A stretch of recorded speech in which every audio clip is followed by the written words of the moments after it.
If you enjoyed this podcast, please consider liking, sharing, and subscribing to the channel. Sharing it with your friends and family helps spread knowledge, and when we help others grow, we grow too. Thank you so much for listening. Let's dive into the podcast. Chapter 1, Shadows of a Fragmented Land. Part 1, The Aftermath of Empire, Decline of the Kushanas and Local Chieftains. The Great Kushan Empire, once a mighty force stretching across vast territories of northern India, was crumbling like an ancient wall battered by countless storms. For centuries, the Kushans had ruled from their distant capital, their influence flowing down through mountain passes and across fertile plains. But now, in the 3rd century CE, their grip was loosening with each passing year. The Kushan kings, focused on their western territories and Central Asian trade routes, found it increasingly difficult to control their far-flung Indian provinces. Local governors, once loyal servants of the empire, began making their own decisions. They stopped sending tribute regularly. They started keeping the taxes they collected for themselves. The great network of imperial control was breaking down, link by link. As Kushan power faded, 100 smaller kingdoms sprouted like mushrooms after rain. In Magadha, the ancient seat of great empires, local chieftains carved out their own territories. The fertile Gangetic plains, once unified under strong rulers, became a patchwork of competing states. Each ruler claimed sovereignty over their slice of land. Each dreamed of expanding their borders at their neighbors' expense. These petty kingdoms fought constantly. A dispute over trade routes might spark a war. A marriage alliance gone wrong could lead to raids and counter-raids. Farmers fled their fields when armies marched through. Merchants paid tribute to multiple rulers just to move their goods safely from one town to the next. The great roads that had once carried prosperity throughout the region became dangerous paths where bandits lurked. The economic foundation of the region began to shake. Without strong central authority, trade networks fragmented. Cities that had thrived as commercial centers found themselves isolated. The standardized currency system collapsed, replaced by countless local coinages of varying quality and acceptance. Artisans who had once served imperial courts now scraped by with whatever commissions they could find from local nobles. Religious and cultural institutions also felt the impact. The great monasteries and temples that had flourished under imperial patronage struggled to maintain themselves. Local rulers, preoccupied with survival and expansion, had little surplus wealth to donate to religious causes. Scholars and artists scattered, seeking new patrons wherever they could find them. Yet within this chaos lay opportunity. For those with vision and courage, the fractured political landscape offered chances that had not existed for generations. A clever leader might forge alliances with neighboring chiefs. A skilled warrior could defeat rivals and absorb their territories. A wise ruler could attract displaced people and rebuild prosperity in their domain. In this world of endless possibility and constant danger, ambitious families watched and planned. They studied the shifting alliances, measured the strengths and weaknesses of their neighbors, and prepared for their moment to seize destiny. The stage was set for a new power to emerge from the ruins of the old order, one that would reshape the entire region's future. Part 2.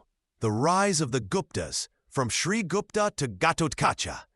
In the heart of the Gangetic Plains, where great rivers carved fertile valleys through ancient lands, a humble family began its quiet ascent to power. While mighty kingdoms crumbled and warlords fought over the remains of fallen empires, the Guptas started their journey with patience and careful planning. Sri Gupta, whose name would later echo through history, was not born to greatness. He ruled a small territory along the Ganges, no different from dozens of other minor chiefs who controlled scattered villages and modest towns. Yet something set him apart from his contemporaries. Where others saw only immediate gains, Sri Gupta looked toward the future. He understood that lasting power came not from quick conquests, but from steady growth and smart alliances. The early Gupta rulers faced a world filled with opportunities and dangers. Powerful neighbors watched every move, ready to crush any sign of weakness. But Sri Gupta and his successors proved remarkably skilled at reading the political winds. They formed careful partnerships with nearby clans, offering protection to merchants and farmers who had grown tired of constant warfare. Their small kingdom became known as a place where trade could flourish and people could live without fear. Ghatotkacha, Sri Gupta's descendant, inherited this foundation of trust and slowly expanding influence. Unlike the flashy warlords who grabbed attention with dramatic victories, Ghatotkacha worked in the shadows. He strengthened existing alliances and forged new ones through marriage connections and mutual defense agreements. His court welcomed skilled administrators, talented craftsmen, and learned scholars who had fled from war-torn regions. The Guptas developed a reputation for keeping their word and treating their subjects fairly. This earned them something more valuable than gold: loyalty. When other rulers demanded heavy taxes to fund their endless wars, the Guptas invested in roads, irrigation systems, and public safety. Prosperity followed, and with it came the resources needed for future expansion. Marriage became their most powerful weapon. Each union was carefully chosen to bring new territories, strategic advantages, or military support. The Gupta women married into influential families, while Gupta men wed daughters of regional powers. These connections created a web of obligations and opportunities that stretched far beyond their original borders. As Ghatotkacha aged, he watched his son Chandragupta grow into manhood. The young prince had inherited his family's gift for diplomacy and strategic thinking.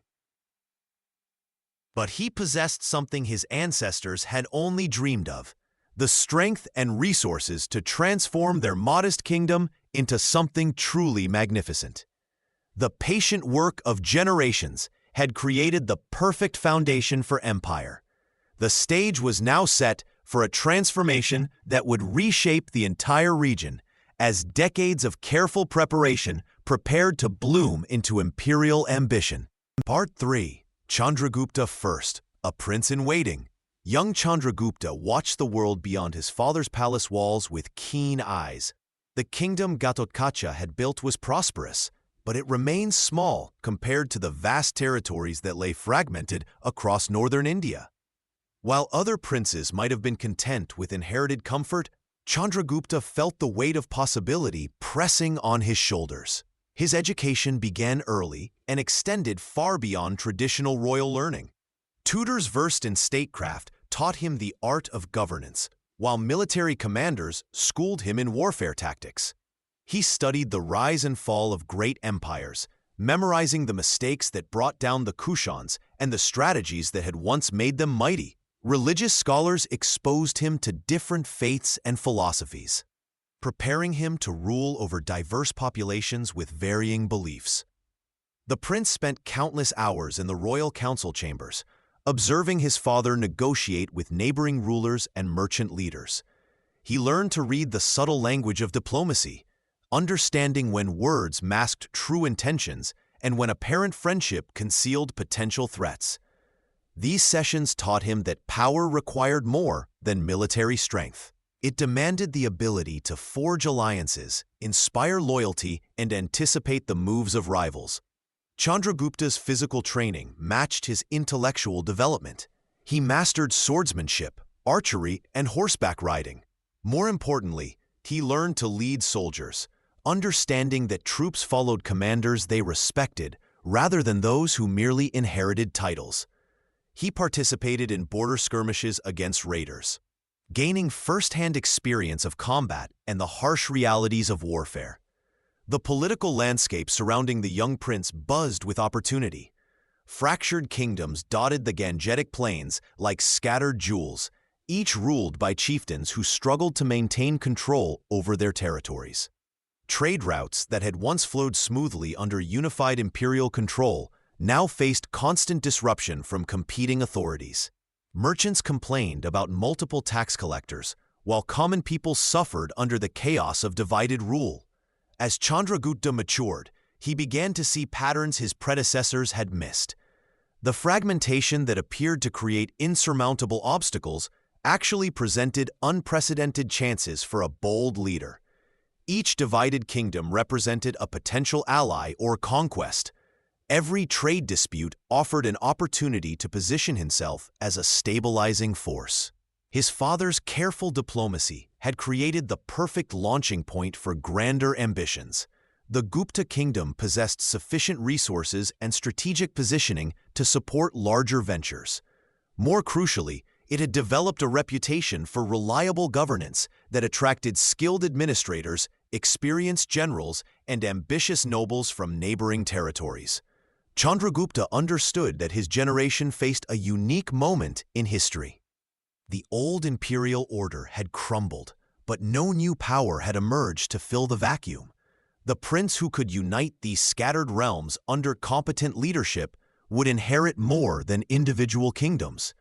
He would forge an entirely new empire from the fragments of the past, creating something greater than any previous ruler had achieved in the region. This realization transformed the young prince from heir to visionary. The foundation his ancestors had built now served a purpose far grander than they had ever imagined. Part 4. A Strategic Alliance. The Marriage to Kumara Devi. The young prince knew that power alone would not be enough. In the fractured landscape of northern India, legitimacy mattered as much as military strength. The great families who ruled the scattered territories would not bow to another upstart chieftain, no matter how ambitious. They demanded something more substantial than conquest. They needed a reason to believe this new ruler represented something greater than themselves. Chandragupta's advisors understood this challenge perfectly. Among the most influential clans in the region stood the Lichavis, whose authority stretched across vital territories that any aspiring emperor would need to control. These were not mere local rulers, but descendants of an ancient republican tradition that commanded respect throughout the Gangetic Plains. Their support could transform a regional prince into a legitimate imperial candidate. The solution came through marriage, that most ancient of political tools. Princess Kumara Devi of the Lichavi clan represented far more than a bride. She embodied generations of political authority, territorial control, and social prestige that the Guptas desperately needed. When negotiations for this union began, both families understood they were discussing the future shape of northern India. The marriage ceremony itself marked a turning point in Gupta history. Unlike previous royal weddings that simply confirmed existing alliances, this union created something entirely new. Kumara Devi brought with her not just dowry gold and territorial claims, but the implicit support of the Lichavi military network and their established trade relationships. The coins minted to commemorate this marriage would later tell the story clearly, showing both rulers as equals, their names paired together in a way that proclaimed joint authority. This strategic partnership immediately transformed how other regional powers viewed Chandragupta. Where they had once seen an ambitious local prince, they now faced a ruler backed by one of the most respected lineages in the region. The Lichavi connection provided instant credibility for Gupta territorial ambitions and created pathways for diplomatic negotiations that would have been impossible before. More importantly, the marriage produced an heir who could claim dual legitimacy. The future Samudragupta would inherit not just his father's ambitions, but his mother's ancient bloodline, creating a dynasty that combined Gupta energy with Lichavi prestige. This genetic and political fusion would prove crucial in establishing the Gupta Empire's long-term stability. The union's effects rippled across the political landscape almost immediately. Other regional rulers began reassessing their positions, recognizing that the balance of power had shifted decisively. Some sought their own alliances with this newly strengthened Gupta-Lichavi partnership, while others began preparing for inevitable conflict. Within months of the marriage, Chandragupta found himself commanding resources and influence that exceeded anything his predecessors had achieved. The transformation was complete. The prince-in-waiting had become an emperor in fact, if not yet in name. The stage was now set for the territorial conquests that would follow, backed by legitimate authority and substantial military power. Part 5. Ambition awakens, the dream of empire. With marriage came immediate opportunity. Chandragupta I could feel the shift in power flowing through his veins like electricity. The Licchavi alliance had given him legitimacy, but legitimacy without action was merely potential. He had married into strength, but now he needed to prove he deserved it. The young ruler spent sleepless nights studying maps spread across wooden tables, oil lamps flickering as he traced borders with calloused fingers. The fragmented landscape of northern India lay before him like a puzzle waiting to be solved. Each broken piece represented a former kingdom, a scattered chieftain, or a remnant of Kushan authority clinging to power. Where others saw chaos, Chandragupta saw opportunity. His advisors noticed the change immediately. The prince who had once listened carefully to counsel now spoke with commanding authority. He summoned military commanders who had served his father, but his questions went far beyond traditional concerns. He wanted to know about trade routes, seasonal patterns, the loyalty of distant governors, and the strength of rival armies. Every detail mattered in his emerging vision. The first campaign began quietly, almost casually. A minor dispute over tribute payments became the excuse Chandragupta needed to march his forces beyond traditional Gupta boundaries. His soldiers, now bolstered by Licchavi warriors, moved with purpose across territories that had known no unified authority for decades. Local rulers who had grown comfortable in their isolation suddenly faced a disciplined army backed by genuine imperial ambition. Victory followed victory, each success feeding the next. Chandragupta's genius lay not just in military conquest, but in what happened afterward. Rather than merely extracting tribute, he established administration. Instead of leaving defeated territories to recover independently, he integrated them into a growing network of controlled regions. His empire wasn't just expanding geographically, it was deepening institutionally. The transformation amazed even his closest supporters. The careful prince had become a decisive emperor, seizing opportunities with timing that seemed almost supernatural. When rival claimants emerged in neighboring territories, Chandragupta's forces arrived first. When trade disputes erupted between distant cities, his representatives appeared with solutions that benefited everyone while strengthening his authority. By the campaign season's end, the political map had fundamentally changed. What began as a series of limited military actions had evolved into systematic imperial expansion. The dream of empire was no longer abstract ambition. It was becoming concrete reality across the Gangetic plains. Standing in his expanded palace, surrounded by tributary gifts and loyal administrators, Chandragupta I had achieved something remarkable. He had transformed potential into power, vision into territory, and ambition into empire. The fragmented world his marriage had opened was now bending to his will, setting the stage for even grander conquests ahead. Chapter 2. Birth of the Gupta Empire, Part 1. Ascension. Chandragupta I takes the throne. 319 CE. In the year 319 CE, a moment arrived that would reshape the destiny of northern India. Chandragupta I stood before the assembled nobles, priests, and officials in the ancient city of Pataliputra. The air was thick with incense and anticipation as Sanskrit chants filled the ceremonial hall. This was not merely another regional chief taking power. This was the birth of an empire. The coronation ceremony itself was a masterpiece of political theater. Chandragupta I had carefully orchestrated every detail to signal his legitimacy and divine right to rule. Sacred fire rituals blessed his ascension, while Brahmin priests performed elaborate ceremonies that connected his rule to cosmic order.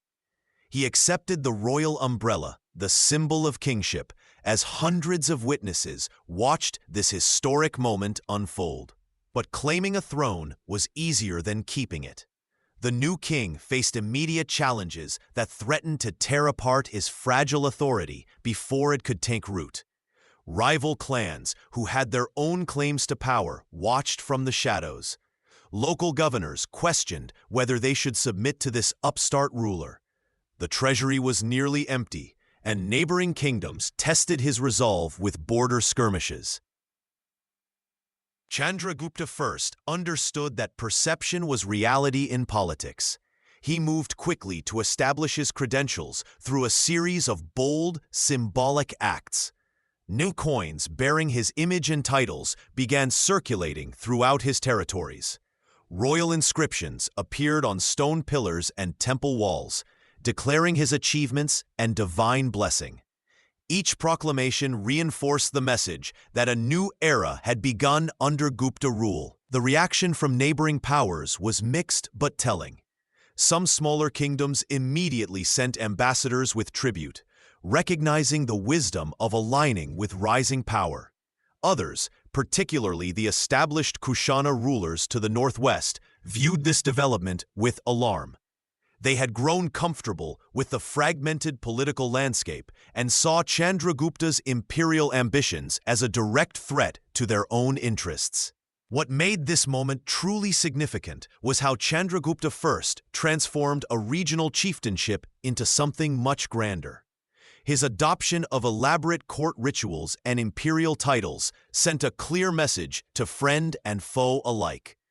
This was not temporary leadership, but the foundation of a dynasty that intended to rule for generations. The young king spent months touring his territories, showing himself to the people and receiving their homage in person. The challenges were real and immediate. Internal control remained fragile, with local administrators still loyal to previous rulers. Economic systems needed restructuring to support imperial ambitions. Military forces required reorganization and expansion to defend the growing realm.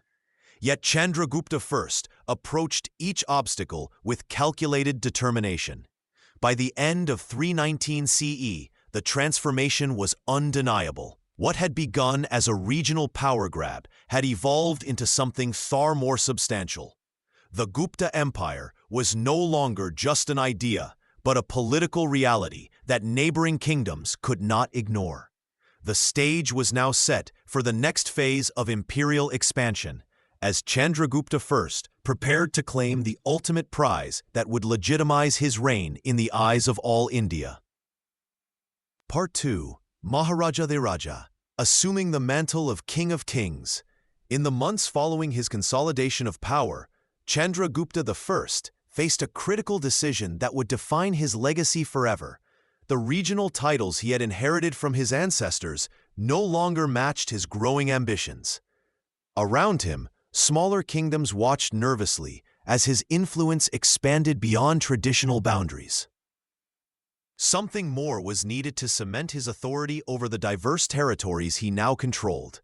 The answer came in the form of an ancient title that carried immense weight across the Indian subcontinent. Maharaja, literally meaning Great King of Kings. This was not simply another royal designation. It was a bold declaration that placed Chandragupta I above all other rulers, claiming supremacy over every kingdom and chieftain in his sphere of influence. When he first announced this title in 320 CE, the political landscape of northern India shifted dramatically. The implications were immediate and far-reaching. Local rulers who had previously considered themselves equals now found themselves relegated to subordinate positions. Some submitted willingly, recognizing the benefits of aligning with a powerful protector. Others bristled at the presumption, leading to tense diplomatic negotiations and, in some cases, military confrontations. Chandragupta I had essentially rewritten the rules of political hierarchy across the region. To make this title more than mere words, Chandragupta I launched an ambitious campaign of legitimization. Gold coins began appearing throughout his territories, bearing his image alongside the Sanskrit inscription proclaiming him Maharaja. These coins served as constant reminders of his supreme authority. Circulating through markets and royal courts alike, stone inscriptions appeared on temples and public buildings, permanently etching his claim to superiority into the landscape itself. The cultural significance of this transformation cannot be overstated. Previous Indian rulers had often been content with regional dominance, ruling as first among equals. Chandragupta I was attempting something far more ambitious, the creation of a unified empire under centralized control. His title suggested that he alone possessed the divine mandate to rule over all other kings, a concept that would reshape political thought for generations. The practical effects became evident in diplomatic relations. Neighboring kingdoms now had to decide whether to acknowledge his supremacy or risk military confrontation. Marriage alliances, trade agreements, and territorial disputes all had to be reconsidered in light of his imperial claims. Some rulers chose to become vassals, maintaining their local authority while accepting Chandragupta I as their overlord.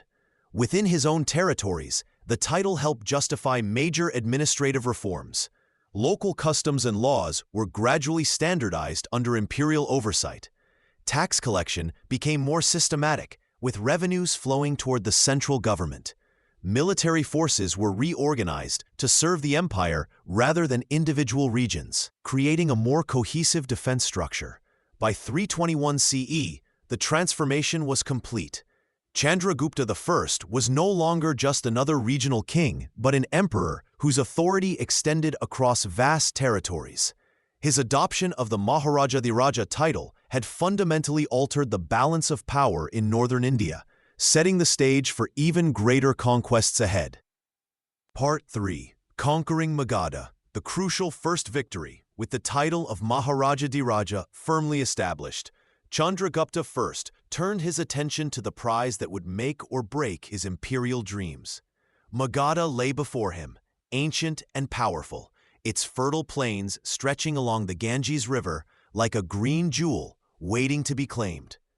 For centuries, this region had served as the heart of Indian political power, where great dynasties had risen and fallen, where Buddha had walked, and where the legendary Mauryans had built their empire. The challenge was immense. Magadha was not some minor kingdom to be easily swept aside. Its rulers commanded seasoned armies, controlled vital trade routes, and possessed the accumulated wealth of generations. The region's strategic location made it the natural center of northern India, connecting eastern territories with western trade networks. Whoever controlled Magadha could claim to be the true ruler of the subcontinent. Chandragupta I understood that brute force alone would not suffice. He spent months studying Magadha's defenses, learning about its internal politics, and identifying potential allies among the local nobility. His spies reported on troop movements, mapped fortress positions, and gathered intelligence about the enemy's strengths and weaknesses. The emperor knew that this campaign would define not just his reign, but the entire future of the Gupta dynasty. The actual campaign began with careful diplomatic moves. Chandragupta I reached out to discontented regional governors within Magadha, offering them better positions in his administration. Some local chiefs, tired of their current rulers, quietly promised not to resist when Gupta forces arrived. This groundwork proved crucial when the military action finally commenced. The battles themselves were fierce but decisive. Gupta cavalry, well-trained and disciplined, outmaneuvered Magadhan forces in several key encounters. The emperor's generals used innovative tactics, combining traditional elephant charges with swift horse-mounted archers. Supply lines were carefully maintained, ensuring that Gupta forces remained well-fed and equipped throughout the campaign. One by one, Magadha's fortified cities fell. The local population, impressed by Chandragupta's first fair treatment of surrendered enemies, began to view him not as a conqueror, but as a legitimate ruler. His promise to preserve local customs while providing better administration resonated with merchants and farmers who had grown weary of constant warfare between rival claimants. When the final Magadhan stronghold surrendered, Chandragupta I had achieved something remarkable. He now controlled the most prestigious region in northern India, with its vast agricultural resources, established bureaucracy, and symbolic importance. The conquest transformed him from an ambitious regional king into a true emperor whose authority could not be questioned. The victory's impact extended far beyond military success. Control of Magadha provided the economic foundation for further expansion, while its prestigious history legitimized Gupta claims to imperial status. With this crucial first victory secured, Chandragupta I could now set his sights on even greater prizes that would complete his vision of a unified northern Indian empire. Part 4. Expanding Horizons, Annexation of Prayag and Saketa. With Magadha firmly under his control, Chandragupta I turned his attention to two jewels that would complete his mastery over the Ganges Valley. Prayag and Saketa stood like ancient guardians at the crossroads of northern India, their conquest essential for any ruler who truly sought to command the subcontinent. Prayag held special significance beyond its strategic location at the confluence of three sacred rivers. This city controlled vital trade routes connecting the eastern territories with the western regions. Merchants carrying silk, spices, and precious metals had to pass through its gates. Whoever controlled Prayag controlled the economic heartbeat of northern India. The city's rulers had grown wealthy from trade taxes, but their military strength had weakened over generations of comfortable prosperity. Chandragupta I approached Prayag differently than he had Magadha. Rather than relying solely on military force, he employed a combination of diplomacy and strategic pressure. His envoys arrived at Prayag's gates, bearing gifts and proposals for alliance. Behind these diplomatic overtures lay the implicit threat of the Gupta army, fresh from its victory in Magadha. The rulers of Prayag faced an impossible choice. They could resist and face the same fate as Magadha's defeated kings, or they could negotiate terms that would preserve their dignity while acknowledging Gupta supremacy. After weeks of deliberation, they chose submission over destruction. Prayag opened its gates to Chandragupta I, who entered not as a conqueror, but as a new sovereign, accepting the city's voluntary allegiance. Saketa presented different challenges entirely. This ancient city, sacred to millions as the birthplace of legendary kings, carried immense religious and cultural significance. Its temples drew pilgrims from across India, creating a steady flow of wealth and influence. But Saketa's rulers had grown complacent, relying more on religious authority than military strength to maintain their position. The conquest of Saketa required careful handling. Chandragupta I could not risk appearing as an enemy of the city's sacred traditions. His approach blended respect for religious customs with firm political control. He positioned his forces around the city while simultaneously sending priests and scholars to negotiate with Saketa's religious leaders. The city's eventual submission came through a masterstroke of political theater. Chandragupta I presented himself not as a foreign conqueror, but as a righteous king, restoring proper order to a sacred city. The religious leaders, recognizing both his military strength and his respectful approach, declared their support for his rule. These victories created something unprecedented. For the first time in centuries, a single ruler controlled an unbroken stretch of territory from Magadha through Prayag to Saketa. Roads that had once crossed hostile borders now ran through unified Gupta lands. Messages could travel from one end of the empire to the other without fear of interception. Trade flourished as merchants no longer faced multiple tax collectors or political uncertainties. The administrative integration of these conquests proved as crucial as the military victories themselves. Chandragupta I established a network of governors and administrators who could coordinate policies across the expanding empire. This unified administration would soon become the foundation for even greater ambitions. Part 5. Founding the Gupta Era, a new calendar for a new age. With his empire now stretching across the most valuable territories of northern India, Chandragupta I faced a question that would determine his place in history. How could he mark this achievement for all time?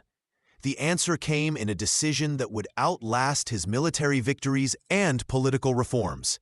He would create an entirely new calendar system, one that would forever link his name to the beginning of a golden age. The Gupta era began with Chandragupta I's reign, marking year one of what would become known as one of India's most celebrated periods. This was not simply about keeping time.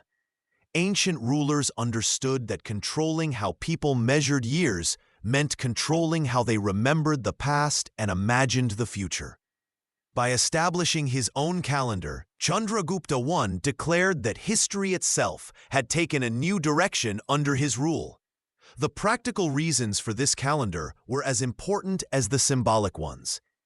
His expanding empire needed a unified system for recording dates on official documents, trade agreements, and administrative records. Different regions had used various calendar systems, creating confusion when conducting business across borders. The Gupta era provided a common reference point that simplified governance and commerce throughout the empire. More significantly, this calendar served as a powerful tool of legitimacy. Every time someone wrote a date, they acknowledged Chandragupta I as the ruler who had initiated this new era. Inscriptions carved into stone temples and copper plates began marking events according to Gupta years. Merchants recording transactions and officials documenting land grants all participated in reinforcing the idea that a new age had begun. The calendar's influence extended far beyond Chandragupta I's lifetime. His successors continued using the Gupta era, and it became the standard way of dating events throughout what historians now call the Gupta period. Even after the empire's decline, the calendar persisted in various regions. Medieval inscriptions and manuscripts continued referencing Gupta years centuries after the dynasty had ended. This enduring legacy reveals something crucial about Chandragupta I's reign. While his military conquests established the empire's boundaries, the Gupta-era calendar established its place in cultural memory. Later historians would use this dating system to identify and study what they recognized as a golden age of Indian civilization. Art, literature, science, and philosophy all flourished during the Gupta period, and the calendar provided a framework for understanding this remarkable cultural achievement. The decision to create the Gupta era demonstrates Chandragupta I's understanding that true imperial success required more than military victory. It demanded the creation of lasting institutions and symbols that would shape how people understood their world. By giving his empire its own way of measuring time, he ensured that the Gupta name would be remembered not just as conquerors, but as founders of a new chapter in Indian history. This calendar became the foundation upon which his successors would build an even greater empire. Chapter 3. Forging Unity and Power. Part 1. The Consolidation. From regional power to imperial rule.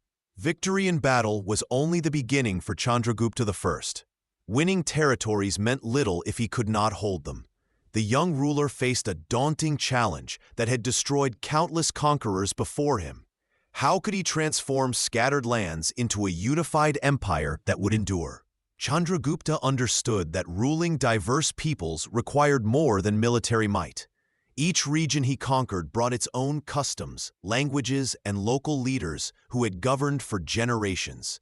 Some territories welcomed Gupta rule, seeing opportunity in stability. Others simmered with resentment, their nobles plotting to reclaim lost power. The emperor needed to decide whom to trust, whom to replace, and whom to eliminate. His approach revealed calculated pragmatism rather than blind cruelty.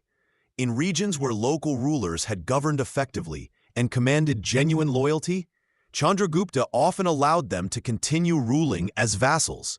These arrangements satisfied local populations while ensuring tribute flowed to Pataliputra. The emperor retained ultimate authority, but avoided the costly burden of replacing entire administrative systems overnight. However, territories that had resisted Gupta expansion faced harsher treatment. Chandragupta removed rebellious nobles and installed his own governors, typically trusted generals or family members. These appointments sent clear messages about the consequences of defiance while rewarding loyalty within his inner circle. The strategy proved effective, but created lasting tensions in some regions where displaced elites nursed grievances.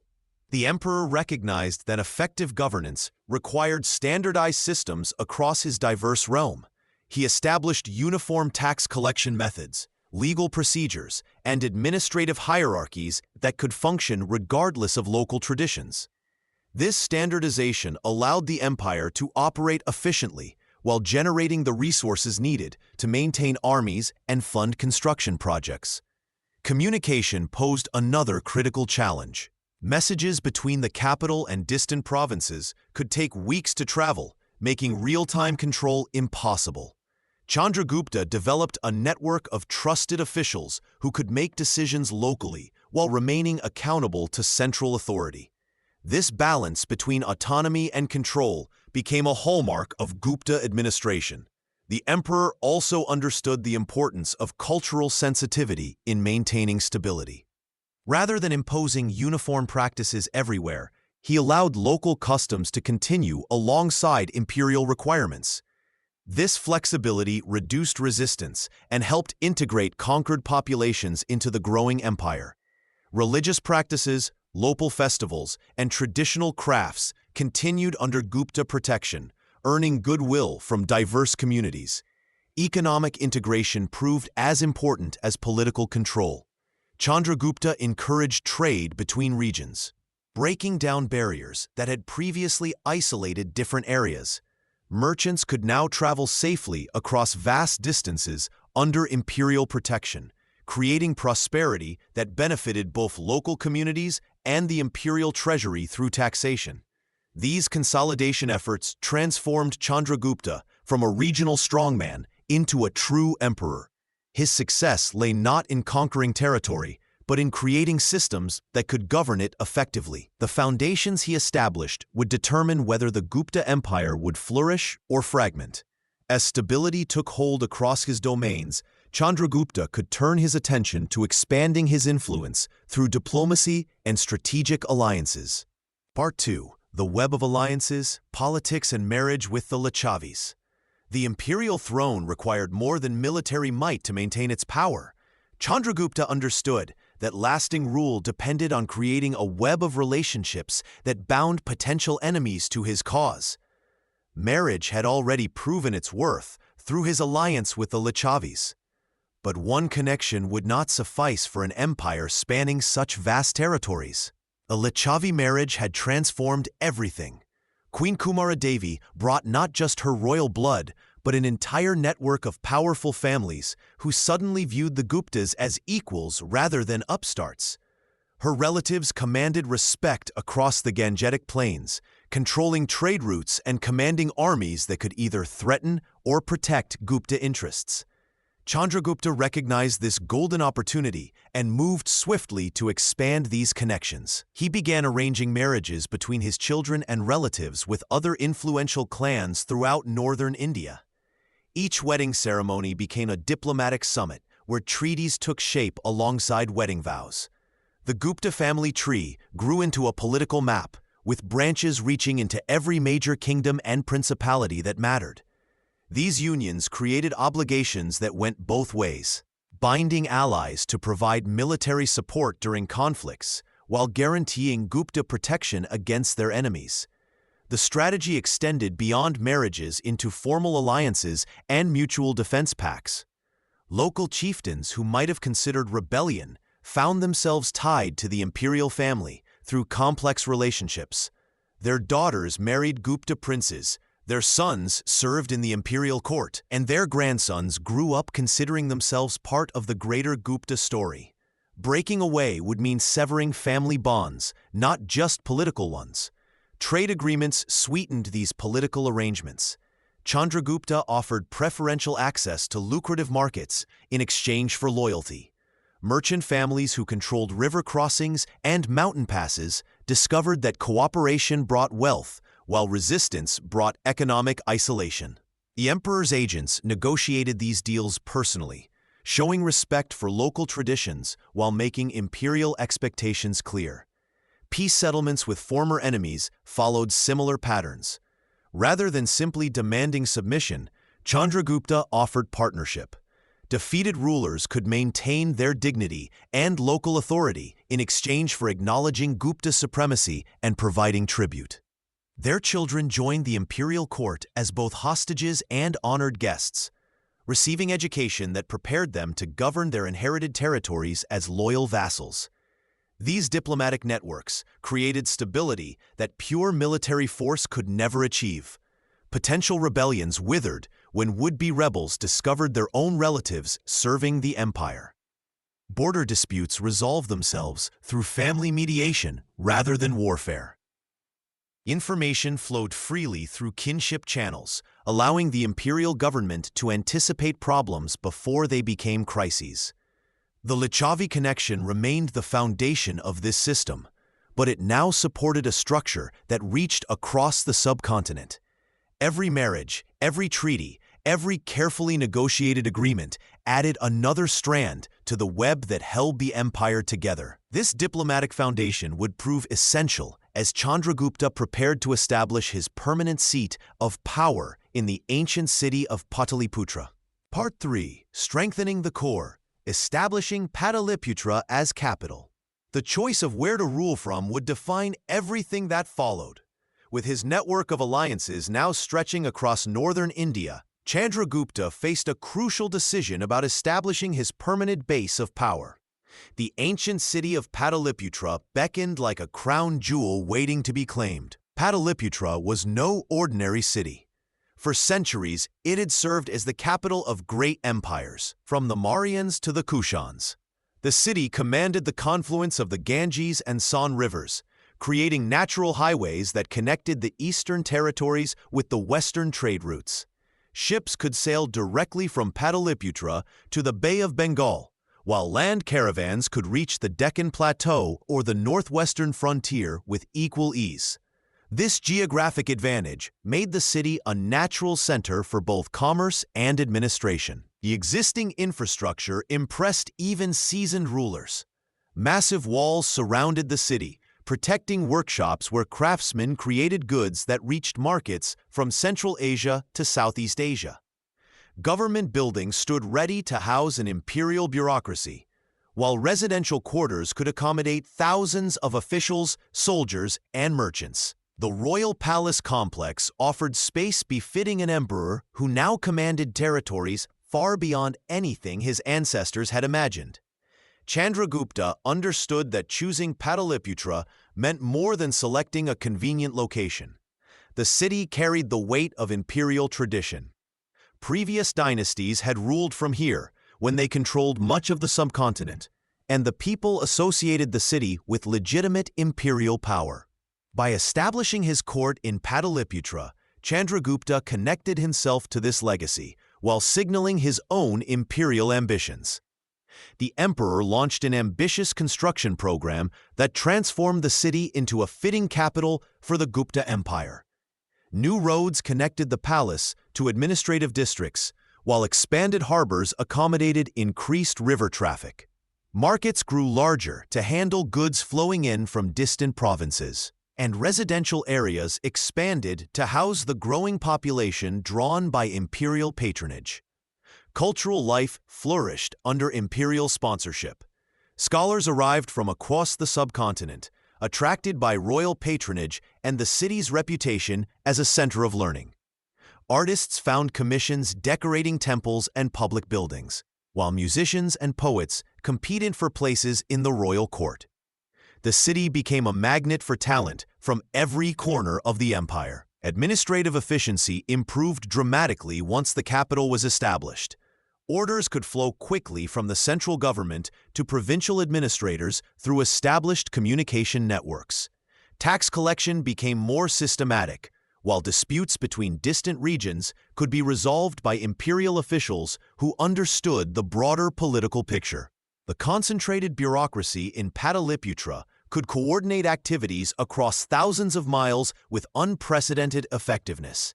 By establishing Pataliputra as his capital, Chandragupta created more than an administrative center. The city became a symbol of Gupta authority that could be seen and felt throughout the empire. This visible demonstration of imperial power would soon require equally visible symbols of sovereignty to maintain its authority across such vast territories. Part 4. Administration and Coinage, Instituting Symbols of Sovereignty. The administrative machinery that Chandragupta had built around Pataliputra now needed tangible symbols to project imperial authority across the vast Gupta territories. The emperor understood that effective rule required more than just efficient bureaucracy. People needed to see and feel the presence of their ruler, even in the most distant provinces where his armies rarely marched. Chandragupta's solution was revolutionary for its time. He ordered the creation of standardized gold and silver coins bearing the royal image and carefully crafted inscriptions. These coins would carry his likeness to every market, every village, and every transaction throughout the empire. On the gleaming gold surfaces, craftsmen engraved the emperor's profile alongside symbols of divine blessing and royal power. The coins served multiple purposes beyond simple commerce. Each piece of currency became a miniature proclamation of Gupta legitimacy. Merchants handling these coins in far-off regions would see the emperor's face and read inscriptions declaring his titles and achievements. Local rulers who had submitted to Gupta authority found these coins circulating in their own territories, constant reminders of who held ultimate power. The economic impact was equally significant. Standardized coinage replaced the confusing array of local currencies that had hampered trade across different regions. Merchants could now conduct business with confidence, knowing that Gupta coins would be accepted throughout the empire. This monetary unification accelerated commercial activity and brought increased prosperity to the imperial treasury through taxes and trade duties. Regional administrators received detailed instructions about coin distribution and acceptance. They were responsible for ensuring that local markets transitioned smoothly to the new currency system. Any resistance to accepting Gupta coinage was treated as defiance of imperial authority. The coins became tools of integration, binding diverse communities together through shared economic participation. The propaganda value proved immense. Illiterate farmers and urban craftsmen alike could recognize the royal symbols embossed on their money. The consistent imagery reinforced the idea that Chandragupta was their legitimate ruler, chosen by the gods and worthy of their loyalty. Even those who never saw the emperor in person encountered his authority daily through these gleaming metal messengers. The success of this monetary system demonstrated Chandragupta's political genius. He had created something that was simultaneously practical and symbolic, addressing immediate economic needs while building long-term political unity. The coins proved that imperial power could be both visible and valuable, touching the lives of subjects in positive ways that made them willing participants in the Gupta system. As these coins spread throughout the empire's markets and trade routes, they prepared the ground for the next phase of imperial expansion. Economic integration would soon enable Chandragupta to focus on securing and developing the trade networks that would make the Gupta Empire truly prosperous. Part 5. Trade and Prosperity, Securing Roots and Economic Foundations. With his new coins circulating throughout the marketplace, Chandragupta I turned his attention to the arteries that would pump prosperity through his empire. Trade routes were the lifelines of ancient kingdoms, and the ambitious ruler understood that controlling these pathways meant controlling wealth itself. The emperor faced a practical challenge. Merchants traveling between cities often fell victim to bandits who lurked in forests and mountain passes. Caravans loaded with silk, spices, and precious stones made tempting targets for raiders. If traders feared for their lives and goods, they would avoid Gupta territories entirely, taking their business elsewhere. Chandragupta dispatched soldiers to patrol the major roads connecting his cities. These guards established checkpoints at strategic locations and built small fortresses along dangerous stretches. The emperor also offered rewards to local leaders who helped capture bandits operating in their regions. Within months, merchants began reporting safer journeys through Gupta lands. The security measures attracted traders from distant kingdoms. Persian merchants brought fine carpets and metalwork to exchange for Indian cotton and ivory. Chinese traders arrived with silk and tea, seeking Indian spices that commanded high prices in their homeland. Ships from Southeast Asia docked at ports along the eastern coast, their holds filled with rare woods and exotic goods. Chandragupta recognized that prosperity required more than just security.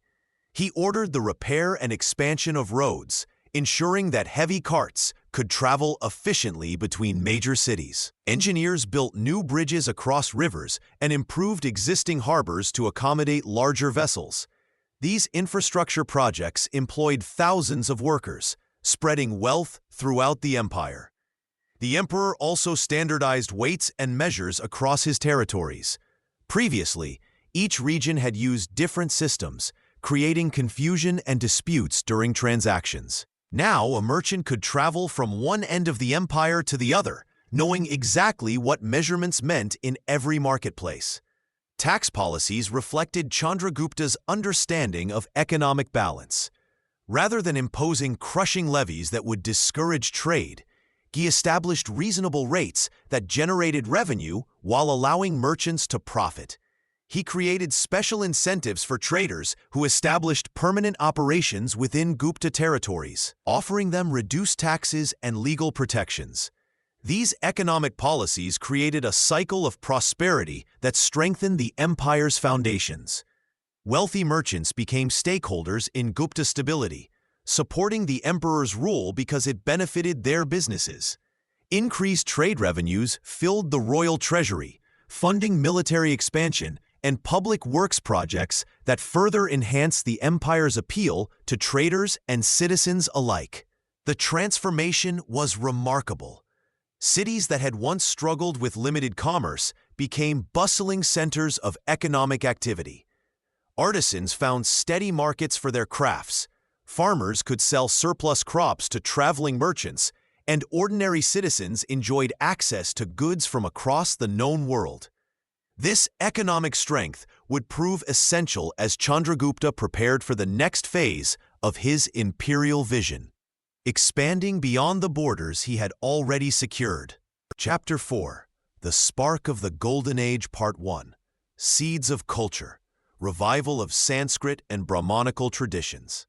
The palace halls of Chandragupta I echoed with voices that had been silenced for generations. Sanskrit, once the sacred language of priests and scholars, began flowing through royal courts with renewed vigor. The emperor had made a decision that would reshape the cultural landscape of his empire forever. In the aftermath of foreign rule and political chaos, the ancient traditions of India lay scattered like leaves after a storm. Buddhist monasteries still hummed with activity, but the older Brahmanical customs had retreated into shadows. Chandragupta I saw opportunity where others saw only remnants of the past. He understood that power built on military might alone could crumble, but power rooted in shared culture and belief could endure for centuries. The emperor opened his treasury to Sanskrit scholars who had preserved ancient texts in their memories. Gold coins flowed to poets who could craft verses in the classical tongue. Learned Brahmins found themselves welcomed at court, their knowledge valued as highly as any general strategy. These men had wandered from village to village, keeping alive the flame of traditional learning. Now they had a patron who recognized their worth. Royal scribes worked day and night, copying manuscripts that existed only in single fragile copies. Libraries began filling with works on law, philosophy, medicine, and astronomy. The emperor commissioned new compositions too, praising both gods and rulers in elegant Sanskrit verse. These texts served a dual purpose. They preserved ancient wisdom while celebrating the new Gupta dynasty.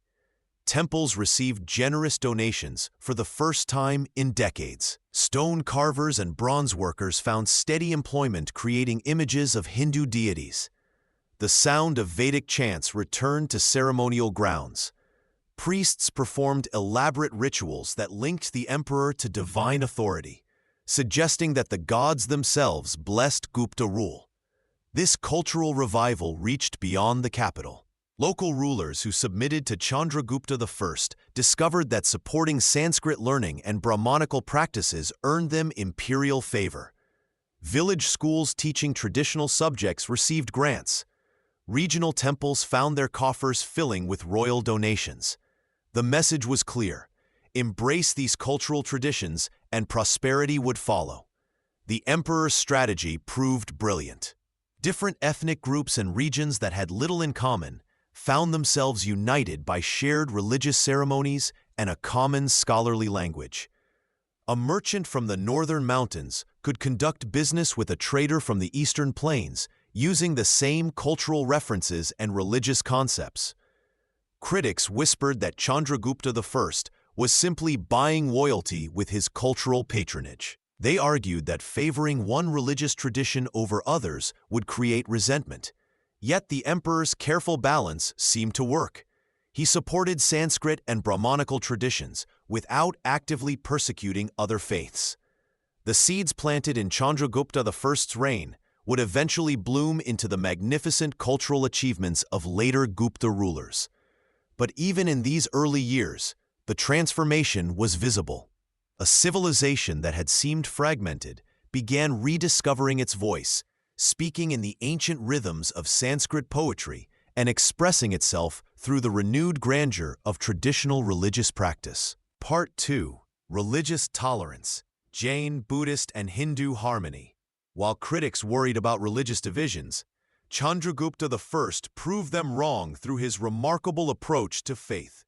The emperor understood that his diverse empire contained followers of three major religions: Jainism, Buddhism, and Hinduism. Rather than favoring one over the others, he chose a different path entirely.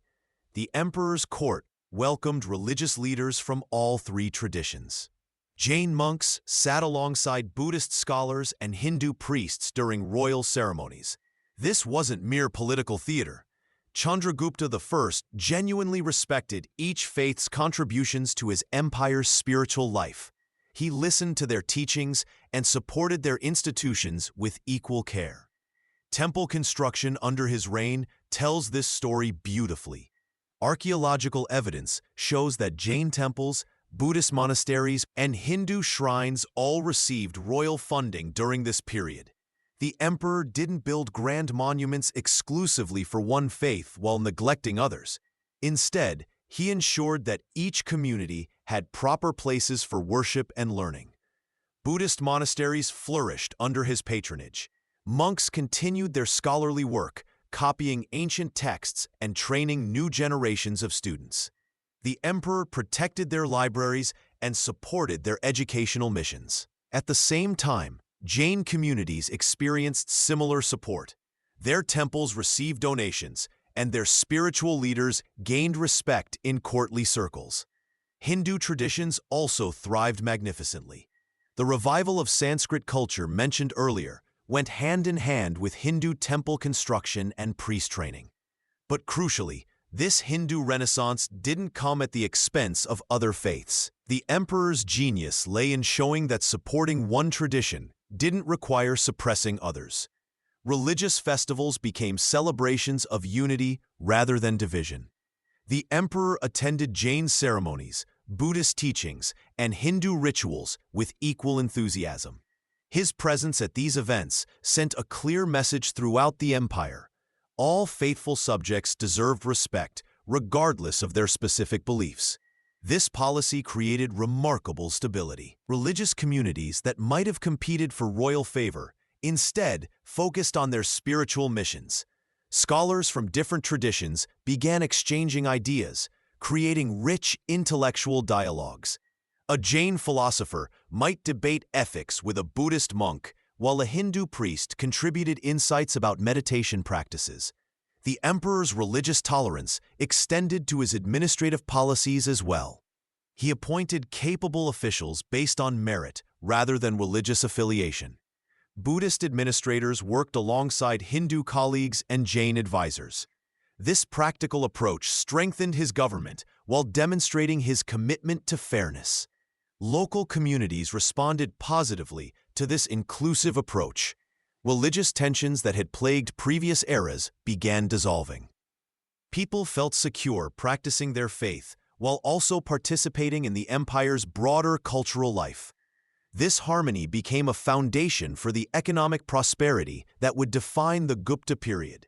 As news of this religious coexistence spread beyond the empire's borders, Chandragupta I's reputation grew. Foreign visitors marveled at seeing temples of different faiths standing peacefully in the same neighborhoods. This stability attracted merchants, scholars, and artisans from distant lands eager to contribute to such a welcoming society. The success of this religious policy would inspire later Gupta rulers and influence centuries of Indian governance. But for now, it provided the peaceful foundation necessary for the artistic achievements that were beginning to emerge across the empire. Part 3. Nurturing the Arts, Patronage and Early Achievements. The peace that flowed from Chandragupta I's religious tolerance created something unexpected. Artists, sculptors, and craftsmen who had once scattered during times of conflict now gathered in growing numbers at his court. Word spread along trade routes that the Gupta ruler welcomed talent with open hands and full coffers. In workshops near the royal palace, stone carvers began experimenting with new techniques. They moved beyond simple religious carvings to create sculptures that captured human emotion with startling detail. The emperor himself would sometimes visit these workshops, watching as skilled hands transformed rough sandstone into figures that seemed ready to breathe. His genuine interest encouraged artisans to push their skills further. The royal treasury opened its doors to support these creative endeavors. Unlike previous rulers who funded only military campaigns, Chandragupta I allocated significant resources to artistic projects. Master craftsmen received regular payments that allowed them to focus entirely on their work. Young apprentices learned their trades without worry about basic survival. Architecture flourished under this patronage. New temples rose across the empire, but these buildings showed remarkable innovation. Architects experimented with proportions that would later become hallmarks of classical Indian design. The famous caves at Ajanta began receiving their first decorative elements during this period, though their greatest glories would come later. Music and dance found new expression in the royal court. Traditional folk performers mixed their ancient songs with court melodies, creating entirely new forms. Dancers developed sophisticated movements that told stories through graceful gestures. The emperor established regular performances that drew audiences from across his territories. These cultural investments proved wise politically. Artists from neighboring kingdoms began migrating to Gupta lands, bringing fresh techniques and perspectives. This creative exchange strengthened diplomatic ties and enhanced the empire's reputation. Local populations took pride in their growing cultural significance, deepening their loyalty to Chandragupta I. The emperor's support extended beyond mere funding. He commissioned specific works that celebrated local traditions while promoting imperial unity. Inscriptions from this period show a conscious effort to honor regional artistic styles within broader Gupta themes. This approach made distant provinces feel valued rather than conquered. Master artisans began training larger numbers of students, creating workshops that would outlast their founders. Technical knowledge passed down through these apprenticeships would survive for generations. The foundation stones of what historians would later call the Golden Age were being carefully laid. By the end of Chandragupta I's reign, artistic production had increased dramatically throughout his territories. Cities that had never supported full-time artists now boasted thriving creative communities. This cultural flowering attracted scholars, merchants, and diplomats who spread news of Gupta achievements far beyond India's borders. These early artistic achievements created momentum that his successors would inherit and expand. The creative infrastructure established during these formative years provided the foundation for even greater cultural accomplishments. But success in arts and culture raised new questions about governance and social structure that would demand the emperor's attention. Part 4. Social order, law, governance, and social hierarchies. The cultural achievements of Chandragupta's reign created an immediate challenge. With more artists, scholars, and merchants flowing into Gupta cities, the emperor faced pressing questions about how these diverse groups would interact and function within existing social structures. The prosperity that attracted creative minds also brought complexity that demanded clear rules and organized systems. Chandragupta I understood that lasting success required more than military victories or economic growth.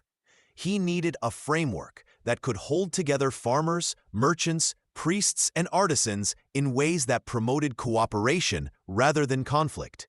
The emperor chose to work within established traditions while adapting them to serve his expanding empire's needs. The ancient caste system provided the foundation for Chandragupta I's approach to social organization. Rather than disrupting these familiar hierarchies, he refined and strengthened them. Brahmins maintained their religious authority and scholarly pursuits. Kshatriyas served as warriors and administrators. Vaishyas handled trade and commerce. Sudras performed essential services. This structure gave everyone a recognized place and role within society. However, Chandragupta I's implementation showed practical flexibility. Talented individuals could advance within their prescribed spheres through merit and service. Successful merchants gained influence that matched their economic contributions. Skilled artisans received royal patronage that elevated their social standing. The emperor balanced respect for tradition with recognition of changing realities. Justice under Chandragupta I operated through local and imperial levels. Village councils handled minor disputes using customary law. Regional governors managed more serious cases. The emperor's court addressed matters affecting multiple territories or challenging existing precedents. This layered system ensured that justice reached every corner of the empire while maintaining consistency. Religious and secular authority worked together rather than competing. Brahmin priests provided spiritual guidance and legitimacy for imperial decisions. The emperor's court made practical judgments about trade, taxation, and governance. This partnership strengthened both institutions by giving each clear areas of expertise and influence. Daily life reflected these organized hierarchies. Markets operated according to established rules that protected both buyers and sellers. Festivals followed traditional calendars that brought communities together. Marriage customs, inheritance practices, and professional obligations created predictable patterns that reduced social friction. The legal framework emphasized responsibility alongside privilege. Higher castes enjoyed greater status but also bore heavier obligations to serve the common good. Wealthy merchants gained respect through generous support of temples and public works. Royal officials maintained their positions by demonstrating competence and integrity. These social and legal structures created stability that encouraged economic expansion. Traders knew what rules governed their activities. Farmers understood their obligations and protections. Artisans could plan their work within established systems of patronage and payment. By the end of Chandragupta I's reign, these refined social structures had created a foundation capable of supporting even greater achievements. The organized hierarchy provided clear paths for advancement while maintaining social cohesion. This balance between order and opportunity would prove essential as the empire continued expanding and facing new challenges that tested every aspect of Gupta governance. Chapter 5: Legacy passed on from Chandragupta I to empire's zenith. Part 1: Preparing the heir, Samudragupta and the next generation. The young prince Samudragupta stood beside his father in the grand court of Pataliputra, watching intently as Chandragupta I handled the daily affairs of governing. This was not mere observation, but careful training. The emperor had learned from history that empires could crumble during succession, and he was determined to prepare his heir for the immense responsibility ahead. From his earliest years, Samudragupta received education that went far beyond what most princes experienced. Chandragupta I personally oversaw lessons in statecraft, military strategy, and diplomacy. The young prince studied ancient texts on governance while also learning practical skills like reading tax records and understanding trade routes. More importantly, he absorbed his father's philosophy of balanced rule that combined strength with wisdom. The emperor took Samudragupta on diplomatic missions to vassal kingdoms, letting him witness negotiations firsthand. During these journeys, the prince learned how his father maintained loyalty through a mixture of respect, fear, and mutual benefit. When local rulers met with Chandragupta I, they saw both father and son, understanding clearly who would succeed to power. Military training formed another crucial element of Samudragupta's preparation. Chandragupta I ensured his son mastered not just swordsmanship and archery, but also the complex art of commanding armies. The prince participated in minor campaigns against rebellious tribes, learning how to inspire troops and make split-second battlefield decisions. These experiences taught him that victory required more than personal courage. It demanded strategic thinking and the ability to adapt quickly. Chandragupta I also introduced his son gradually to the empire's vast administrative machinery. Samudragupta spent time with treasury officials, understanding how wealth flowed through the kingdom. He worked with provincial governors, learning the delicate balance needed to maintain central authority while allowing local flexibility. These experiences showed him that ruling meant managing countless details, not just making grand pronouncements. The emperor shared his vision for the empire's future during long private conversations. He spoke of expanding Gupta influence across the subcontinent, but emphasized that conquest without proper consolidation would prove meaningless. Samudragupta learned that his father's greatest achievement was not military victory, but creating stable institutions that could survive leadership changes. As Samudragupta matured, Chandragupta I began delegating real responsibility to him. The prince handled correspondence with distant kingdoms, managed specific provinces, and even led certain military expeditions independently. Each success built his confidence, while each mistake provided valuable lessons under his father's watchful guidance. This careful preparation created something remarkable in Indian political history: a seamless transition that would actually strengthen rather than weaken the empire.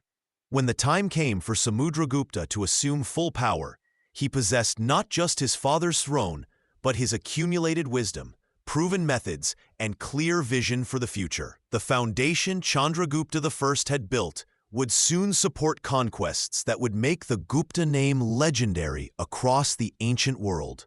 Part 2: Transition of Power, Chandragupta's final years and succession.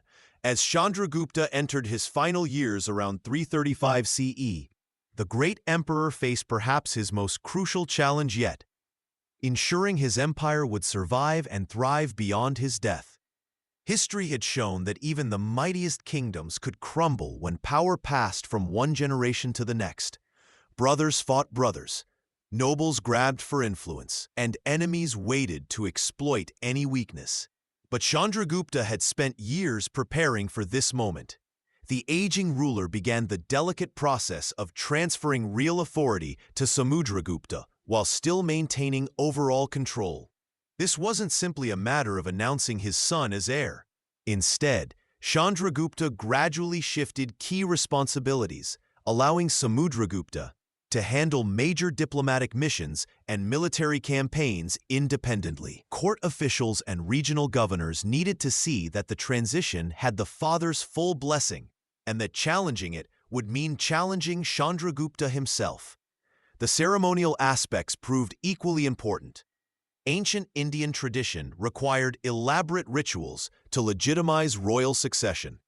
Chandragupta organized grand ceremonies where he publicly transferred royal symbols to his son: the crown, the royal seal, and the ceremonial sword. These events weren't mere pageantry. They sent clear messages to every corner of the empire that Samudragupta now commanded the same respect and obedience as his father. Not everyone welcomed this transition smoothly. Some nobles questioned whether the young prince possessed his father's political wisdom.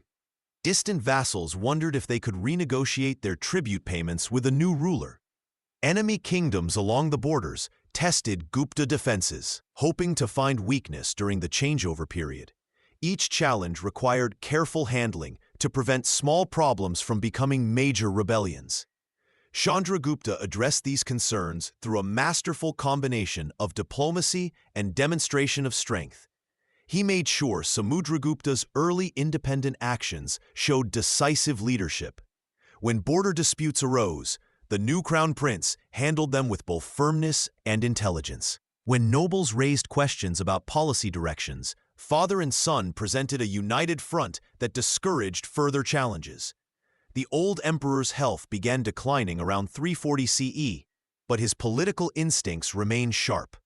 He used his remaining time to personally visit key regions, introducing Samudragupta to important local leaders and ensuring their continued loyalty.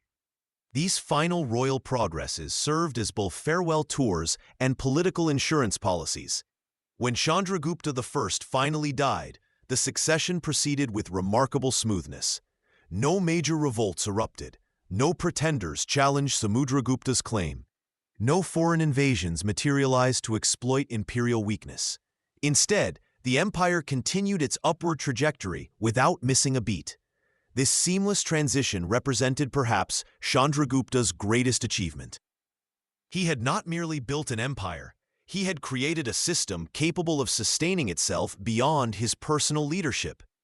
The careful preparation, gradual power transfer, and masterful political maneuvering ensured that his death marked not an ending, but a transformation, from one capable ruler to another even more ambitious one, ready to expand the Gupta realm far beyond what his father had ever imagined possible. Part 3. The Great Conquests, Samudragupta's expansion of the realm. When Samudragupta took the throne, he inherited more than just a crown. His father had left him a war machine ready to strike. The royal treasury overflowed with gold from trade routes. The army stood disciplined and eager. Most importantly, he possessed something his father had spent decades building: absolute trust from his nobles and generals. Samudragupta wasted no time testing his inheritance. Within months of his coronation, he launched his first campaign against the remaining independent kingdoms of northern India. Unlike his father's careful diplomatic approach, Samudragupta preferred direct action. He moved with lightning speed, crushing resistance before enemies could form alliances against him. The young emperor's military genius became evident during the siege of Mathura. While enemy forces expected a lengthy blockade, Samudragupta coordinated simultaneous attacks from 3 directions. His cavalry struck at dawn while infantry stormed the gates. Within hours, a city that had resisted conquest for generations fell to Gupta forces. Word of this victory spread quickly, causing several neighboring rulers to surrender without fighting. Success bred more success. Samudragupta's confidence grew with each victory, but he never forgot his father's lessons about governance. After each conquest, he appointed capable administrators rather than simply placing military governors in charge. This approach ensured that newly conquered territories remained stable and productive, funding further expansion. The emperor's most audacious campaign targeted the Deccan Plateau. Previous rulers had attempted to control this region, but failed due to its difficult terrain and fierce local resistance. Samudragupta approached the challenge differently. Instead of trying to occupy every fortress, he focused on controlling key trade routes and major cities. This strategy allowed him to project power across vast distances without overextending his forces. His southern campaign revealed the full extent of Chandragupta's preparation. The empire's administrative system proved flexible enough to govern distant territories. Communication networks established by his father enabled rapid coordination between far-flung provinces. Most crucially, the economic foundation built during the previous reign provided resources for sustained military operations. By the campaign's end, Samudragupta had achieved something remarkable. His empire stretched from the Himalayas to the Deccan, encompassing more territory than any previous Indian ruler had controlled. Yet this expansion hadn't weakened the state's core regions. Instead, conquered territories contributed to the empire's growing wealth and power. The transformation was staggering. What began as Chandragupta's modest kingdom had become a subcontinental empire. Trade routes now flowed safely under Gupta protection. Merchants traveled without fear of bandits or arbitrary taxation. Cities flourished as craftsmen and scholars flocked to imperial courts. Samudragupta's conquests represented more than military achievement. They fulfilled his father's vision of a unified India under enlightened rule. The careful groundwork laid during Chandragupta's reign had made this dramatic expansion possible. The empire now stood poised to enter its most glorious period, when military success would transform into cultural and intellectual brilliance that would define Indian civilization for centuries to come. Part 4. The Golden Age unfolds. Science, literature, and monumental progress. The empire that Samudragupta had forged through conquest now became a canvas for human achievement. Peace brought prosperity, and prosperity nurtured genius. In cities across the realm, scholars gathered in royal courts, while artisans filled workshops with the sound of creation. The stability that Chandragupta I had first established was bearing fruit beyond anything the dynasty's founders could have imagined. Mathematics flourished as never before. In Pataliputra and Ujjain, learned men worked with numbers that seemed to dance on palm leaves. They developed the concept of zero as a true number, not just an empty space. This breakthrough would eventually reshape how the entire world understood calculation. Astronomers mapped the heavens with precision that amazed foreign visitors. They calculated the length of a year so accurately that their measurements differed from modern calculations by mere minutes. The court of the Guptas became a magnet for poets and writers. Sanskrit literature reached heights of beauty and complexity that still inspire readers today. Epic tales were refined and polished until they gleamed like precious stones.